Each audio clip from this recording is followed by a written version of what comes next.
Hello everyone, आज हम लोग डिस्कस करने वाले हैं अगस्त प्रस्ताव के बारे में। क्विक रिवीजन सेशन होगा ये, ठीक है। याद रखिएगा कि अगस्त प्रस्ताव को पूर्णतः अस्वीकार करने के बाद ही कांग्रेस ने जो है व्यक्तिगत सत्याग्रह शुरू किया था, जिसके बारे में मैंने पिछले वीडियो में डिस्कस किया था और जिसका लिंक मैंने डिस्क्रिप्शन बॉक्स में लगा रखा है, ठीक है। 8 अगस्त 1940, आ से 8 होता है, आ से अगस्त, ठीक है। तो आप इसको ऐसे ट्रिक बना करके अपने हिसाब से याद कर सकते हैं, क्योंकि कभी कभी डेट पूछी जाती है।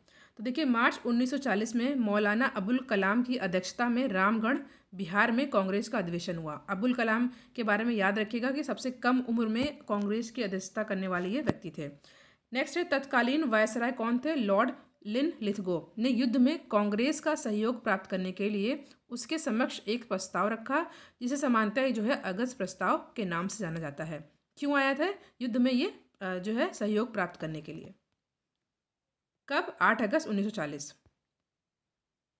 इसमें क्या बताया गया था कि अगस्त प्रस्ताव में केंद्र में अंतरिम सरकार गठित करने की मांग को अस्वीकार कर दिया गया, किंतु उसके स्थान पर कुछ वैकल्पिक प्रस्ताव पेश किए गए जो इस प्रकार थे।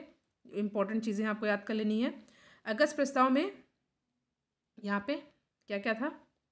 युद्ध के बाद एक प्रतिनिधि मूलक संविधान निर्माती संस्था का गठन। युद्ध के बाद याद रखिएगा, एक प्रतिनिधि मूलक संविधान निर्मात्री संस्था का गठन।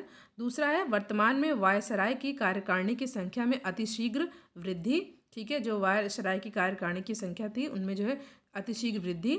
और तीसरा है, एक युद्ध सलाहकार परिषद का गठन। और चौथा था, अल्पसंख्यकों को बिना विश्वास में लिए किसी भी संवैधानिक परिवर्तन को लागू नहीं किया जाए। ये चारों चीज़ आपको अच्छे से याद कर लेनी है, ठीक है। ये बहुत इंपॉर्टेंट है, पूछा था एग्जाम में।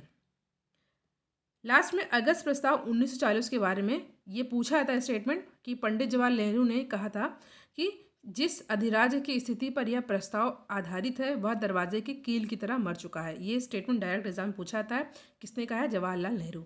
आई होप ये वीडियो आपके लिए हेल्पफुल हो। वीडियो को लाइक एंड शेयर जरूर करें। Thank you.